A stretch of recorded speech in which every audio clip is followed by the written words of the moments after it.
Әкемнің маған деген ықыласы сол, мені бес шешемнің біреуінің де қарамағына қалдырмай, жан торсығындай жанынан тастамай жүргеннен-ақ аңғарылар еді деп, апа парасат пен мейірім толы жанары жасаурап отырып.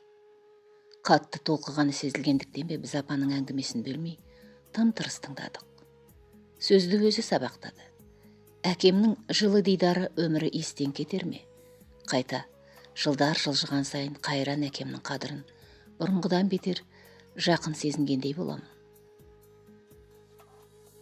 Мұғамила апа, бұрынғы жүздесулерде Кемеңгер әкеңіздің тағдыр талайынан бізге бейбәлім біраз мағлұматқа қанықтық. Бірақ жүрегіңізде әлі де айтылмаған, ашылмаған құпия сыр жеткілікті сияқты. Соның бірі, әкеңіздің өзі таңдап қосылған жары Райханнан неге тез суыды деген ой. Анаңыз ол жайлы сізге сыр ашқан жоқ па?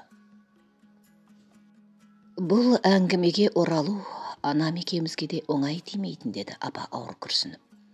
Алайда әкеме де кінәрат арта алмаймын. Кінәлі заман ба, орта ма, оны бір Құдай білмесе, бұл сырдың жұмбағын мен түгілі Кемеңгер әкемнің өзі де шеше алмай кеткен тәрізді.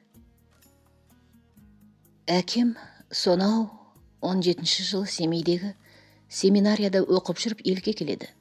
Сол уақыттағы қазақ салты бойынша ауыл аралап қыз таңдаған әкем Тұрағұл Абайұлының айтуымен анам Райхан Кәкен қызын көріп көңілі құлайды. Құда түсіп үйленеді. 18-ші жылы қыс айында мен дүниеге келіппін. Інім Шоқанды шешем емшек сүтімен көтеріпті. Екеуі аяқ астынан ажырасқанда Шоқан әлі емшектен де шықпаған кез екен. Дәм тұзы жараспады ма екен, әлде тағдырдың жазуы солай болды ма, кім білсін. Әйтпесе анам ажарлы аққұба, аласы ас қара көзі нұр жайнаған тал шыбықтай сымбатты еді. Тіпті жасы ұлғайған шағында да бойына артық ет жинамай, өзін бабымен ұстаған, тап-таза жүретін ұқыпты ақ әйел болатын. Әрі өмір бойы әдемі әдемінен жаңылмаған, орнықты да салмақты әйелден әкемнің көңілін қалдыратындай мінез шықты деу қисынға келмес. Бірақ өкінішке орай отбасы тағдырының ішкі иірімдерін кім түсініп, кім талдап берер дейсің? Ауыл билері халық сотын шақырып, некені бұзу үкімін шығарып жатқанда да, шешем байғұс баяғы әдебінен жаңылмай, шымылдығының ішінде солқылдап жылаудан көз ашпапты.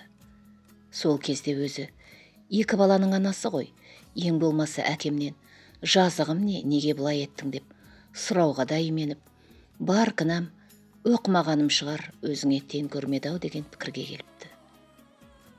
Оны да қайда кейін арада ширек ғасырға жуық жылдар өткен соң маған баяндап берген мына әңгімесінен түйгенім. Мені алып кетуге төркінімнен 6 бірдей ағам, жеңгелерім мен шешем келді деп есіне түсіруші еді анам Райхан. Шешемнің қызымды жазықсыздан жазықсыз жерге қараттыңдар деп шаңдарын қаққан дауысын естіп қалдым, шымылдықта жылап отырып. Айнала абыр-сабыр уда шу болып кетті. Менің есіл дертім жат қолында қалып бара жатқан құйттай Шоқанымда болды. Себебі ой құдықтағы ауыл билерінің шешімі бойынша қыз шешеде, ұл әкеде қалу керек еді. Небәрі 8 айлық нәрестемді қимай, менің көкірегім қарс айырылды. Кетер кезде құлынымды құшағымнан босата алсамшы, амал жоқ, жүру керек. Сол тұста пәуескеге отырарда жаңа ғана киіндіріп қойған сен іздесек, үшті күйлі жоқсың. Сөйтсек, біз абыр-сабыр болып жатқанда Мұхтар атқа мініп, сені алдына отырғызған күй айдалаға қарай шаба жөнеліпті. Әкесін танытайық деп аттарына ұмтылған ағаларымның үзеңгісіне өзім жармастым. Біреу-міреу жазым боп жүрер, алып кетсе өз баласы ғой, мен қидым деп аңыраған күйі аттанып кеттім. Ашу үстіндегі ағаларым Мұхтарға зақым қылып жүрер деп қорыққаннан да қидым деген едім. Үкімнің аты үкім, Шоқан да шырылдап қала берді соңымда. Мұғамила апа арада ширек ғасыр өткен соң ғана табысқан анасы Райханнан бар шындықты тап осылай естіген екен. Балалық шағым деуге келмейтін сол бір жылдар ойыма оралса болды. Әлі күнге алқымға тығылған ащы жасты талғап жұта алмай қалатындай күй кешем. Қайтейін, бала көңілімде суықсыз бен жаралысыз ат қалмады деп өтірік айта алмаймын. Туған шешемдей тірідей айырылған бізді Шоқан екеумізді айтам. Разақ аға мен Мәкежан апаның қолына берді. Қанша жерден жақсы адамдар болғанымен өздерінің де шиеттей бала шағасы мен қонақ қопсысы бар. Мәкежан апаға емшектен шықпаған Шоқанның күтімі қиын тиді. Ақыры мал сүтімен қоректендіріп отырған Шоқан іш сүзегінен қайтыс болды. Мұғамила апа, екінші шешеңіз Кәмила Мағауия қызы туралы аңызға бергісіз әңгімелер болушы еді. Соның бірі сіздің есіміңізге байланысты. Мұғамила деген ат Мұхтар Кәмила деген екі есімнің қосындысы сияқты. Болса болар, ал менің атымды әкем қойғаны анық. Райхан анам жас босанып үйде отырғанда ауылдың қыз бозбалары алтыбақан тербеп, ақ сүйек ойнап ауыл сыртында қызық думан құрған ғой. Қалада оқыған Кәмиләні де әкем сол тұстан таныса керек. Кейін әкем мен шешем ажырасқан соң, Кәмила да көп кешікпей өз некесін бұзып әкеме қосылды. Көп ұзамай Кәмилаға үйленген әкем, шешең осы деп таныстырып табыстырса да, ес біліп қалған мен алғашқыда жатырқап, бір жағынан Шоқанды сағынып жабырқап, көпке дейін көңілсіз күй кешкенімді білемін. Менің жарамды жазып бауырына тартқанда, Кәмила тәтемнің ерекше мейірім еді. Құлағымды тесіп әдемі сырға салды. Қуыршақтай киіндіріп айтқанымды кетпей әбден еркелетті. Өзі де әдемі сүйкімді, бойынан жылылық төгіліп тұратын Кәмила тәтемді туған анамдай сезініп, жақсы көріп кеткенім рас.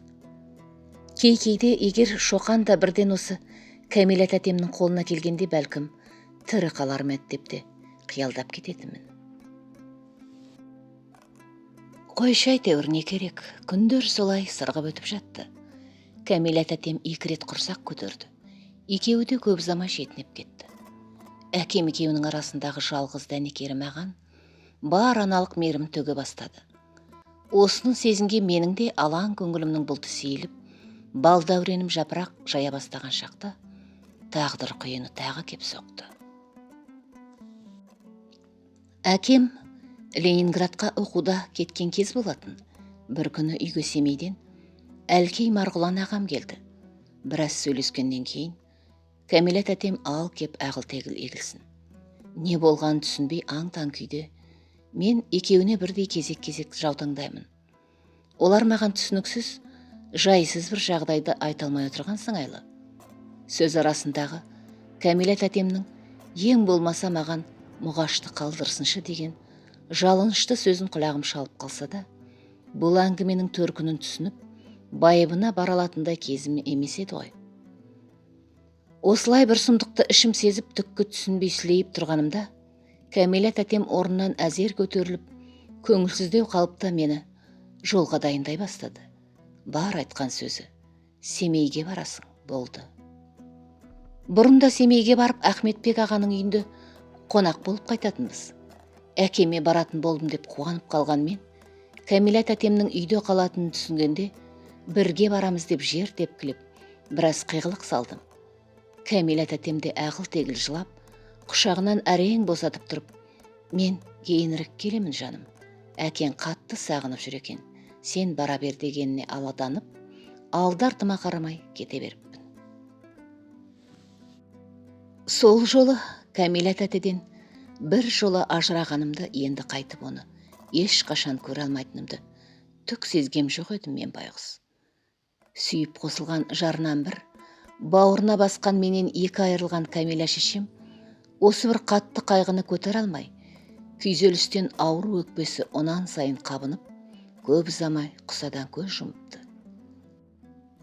Ойымда түк жоқ, мен бейбақ Әлкей ағамен бірге Семейдегі Ахметбек ағамның үйіне келіп түстік. Келіп жүрген үйім. Сағынышым басылған соң енді үйге қайтам. Кәмила тәтеме барам деп әлек салдым емес пе баяғы. Олар ананы мынаны айтып алдандырған болады. Бірақ мен көнер емеспін. Сосын бір кезде Қапажан апа тұрды да, Кәмила сенің шешең емес дегенді қойып қалды. Кішкене күніңнен бауырына салғаны болмаса, ол енді саған мүлде бөтен адам. Енді менің қызым боласың деп түсіндіріп бағуда. Мен бейбақ ненің түбіне жетіп, ненің мәнін ұға қояр дейсің. Түк түсінер емеспін. Кішкентай жүрегім 40 жамау. 3 күннен кейін кісі көргіде үйренеді дейді ғой, әкесі қасында болған соңғы. Мұғалима апа бірте-бірте Ахметбек ағасының үйіне де үйрене бастаған. Сөйтіп жүргенде әкесі тағы да қызын сол үйге қалдырып өзі Ленинградқа жол жүріп кетеді. Қапажан апа мен Ахметбек ағаның арасында бала жоқ еді. Сонан бекен екеуі де маған жаман қараған жоқ. Өз балаларындай көріп жақын тартты. Қала мәдениетін үйретіп, Семейдегі орыс қазақ мектебіне оқуға береді. Өздері бір перзентке зарығып жүргенде Құдай қолдарына ұстата салған мені бала қып алуға шындап ықылас ауған Ахметбек аға мен Қапажан апаның құшағына сіңісіп кеттім. Тағдырымның маған тартар табағының ащысы әлі алдымда екен жаным. Әкемнің Ленинградтағы оқуын бітіріп орыс қызына үйленгені, онан Ташкентке келіп жұмысқа орналасқаны туралы бұрынғы кейінгі хаттарынан хабардар болатынбыз. Енді бір күні мені өз қолын алмақшы болып, Елдес Омаров деген досынан сәлем жолдапты. Бір жағынан бала қылып алдық деген сенімде жүрген Ахметбек аға мен Қапажан апаның үміті үзіліп, жылап еңіреген түрлерін көргенде жаным ашып, бала жүрегім боздады. Екінші жағынан әкеме баратыныма қуанып, не істерімді білмей әрі-сәрі күйде түстім. Қалай десем де, балалық сағыныш басым түсіп Ташкеннен бірақ шықтым. Алғашында тосырыңқырап жүргенімнен әдемі киімдер, түрлі ойыншықтар әперіп, тілімді табуға тырысқан Валентина шешеме де үйрене бастадым. Кішкентай сіңілім Ләйләні ойнатамын. Шешеммен еріп базарға барамын. Ол кісі маған мама деп айт дегендей орысша үйретеді. Сөйтіп өмір қайтадан қалыпқа келе бастағанда еді. 30 жылдың күзгі қара суық желмен бірге ұлт зиялыларының басына да қара бұлт үйіріле бастады. Қызметте жүргендер саяси тұтқын есебінде ұсталып, шетінен қамауға алынды. Кезек менің әкеме де жетті. Бір кеште үйге сау етіп кіріп келген түсі суық 4-5 адам бөлмелердің астан кестеңін шығара тінтіп, түгел ақтарып шықты да, әкемді алдарына салып алды да кетті. Біз жылап сықтап артында қала бердік. Арада 2-3 күн өтпей-ақ, орыс шешем үйдегі іске татар дүниені іріктеп, буып түйіп жинала бастады.